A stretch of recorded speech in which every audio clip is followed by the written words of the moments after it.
এই লেকটির চারিদিকে যেহেতু পাথরের একরকম ব্যারিকেড, পাথরের খোঁজ, পাথরের মাঝখানে লেকটি তৈরি হয়েছে, যার জন্য লেকটির নাম দেওয়া হয়েছে মার্বেল লেক।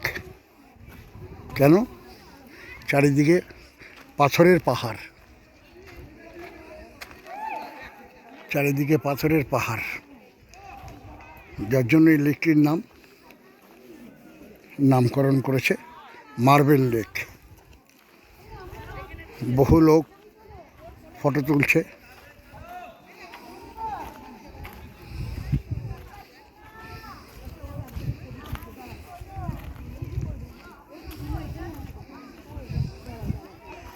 ভারী সুন্দর।